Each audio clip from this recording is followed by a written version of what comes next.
Mesdames, Messieurs, c'est avec un réel plaisir que nous vous retrouvons ce jour pour cette nouvelle sortie du point de l'économie. Ouvrons cette édition avec l'information ayant trait à la saisie de 35 tenues militaires par l'équipe Alcomi 3, zone 3 à Menganga. Cet équipement militaire a été retrouvé dans un bus faisant la ligne Gaoundéré-Garoua-Boulaye. Le corps du délit a été transmis au chef de poste Sémile et le préposé au transport mis à la disposition de la gendarmerie. Agissant sous la supervision du chef du secteur des douanes du littoral 2 par intérim, Jean-Patrick Issoua Bongwen, le capitaine Gabriel Ngafor et ses hommes de la subdivision commerciale des douanes de Douala Aéroport ont procédé le 4 juin 2024 à la saisie de 434 kg de tramadol. La saisie est intervenue à 17h30 à la zone fret de l'aéroport international de Douala.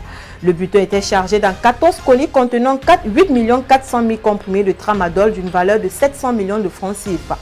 Il provenait du Soudan du Sud à bord du vol Ethiopian Airlines.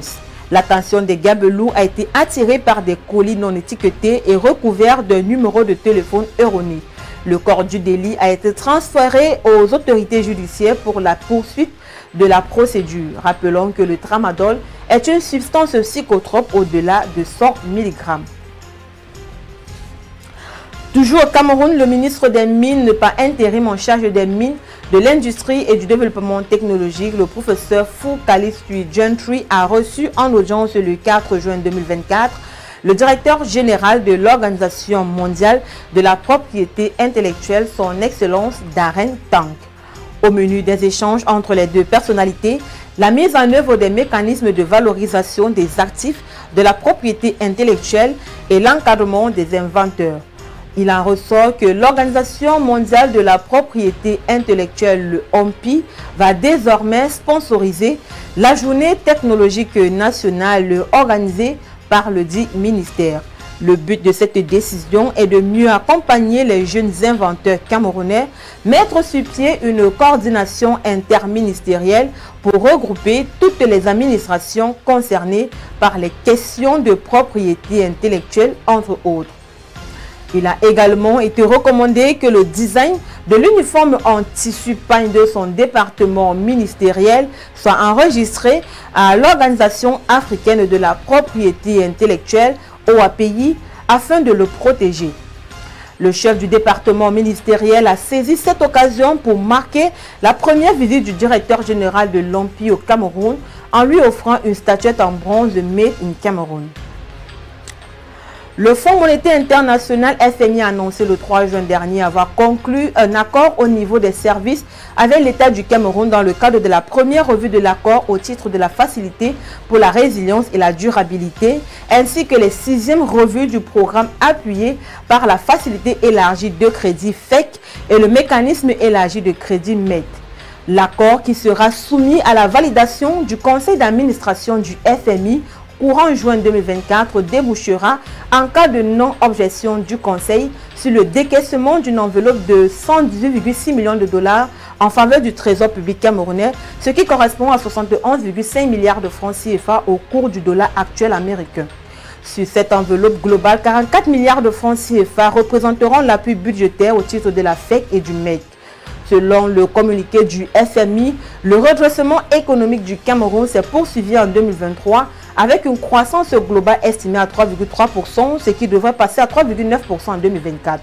L'inflation, quant à elle, a ralenti à 5,9% en fin 2023 et devrait encore reculer à 5,5% d'ici la fin de cette année.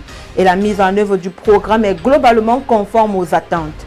D'après l'institution de Bretton Woods, il faudra poursuivre les efforts pour accélérer la réforme de la gestion des finances publiques, favoriser la transformation structurelle et faire progresser les mesures d'adaptation et d'atténuation face au changement climatique.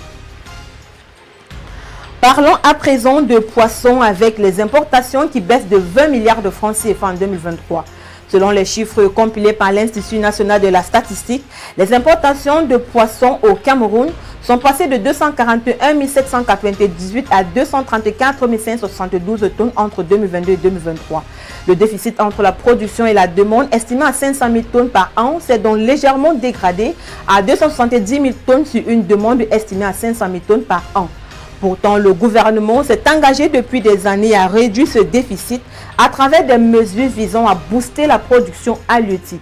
Il s'agit notamment de l'aménagement des bassins de production maritime et continentale, la structuration et l'appui à l'installation des acteurs de la pêche et de l'aquaculture dans les bassins de production.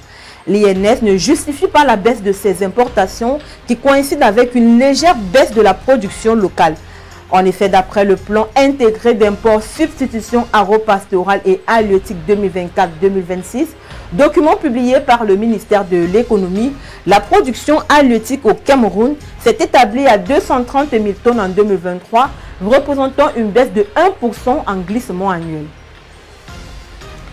Parlons toujours d'importation, mais cette fois-ci pour dire que selon un rapport sur le commerce extérieur publié par l'Institut national de la statistique, le Cameroun a importé au cours de l'année 2023 674,5 tonnes d'armes, munitions et accessoires contre 475 tonnes en 2022, soit une hausse de 42% en volume.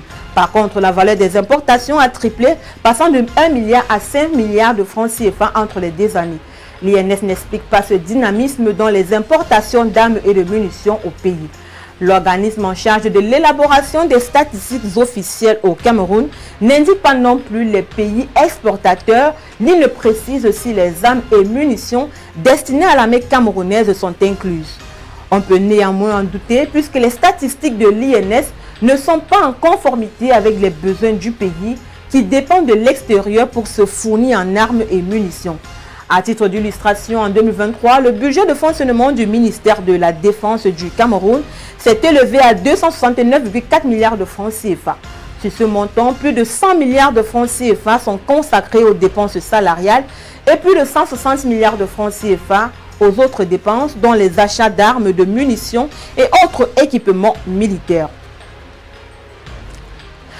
Au Gabon, BGFI Bank et AGL Gabon ont procédé à la signature d'une convention de financement d'un montant total de 19 milliards de francs CFA en présence du président de la transition Brice Clotaire Oligui Nguema.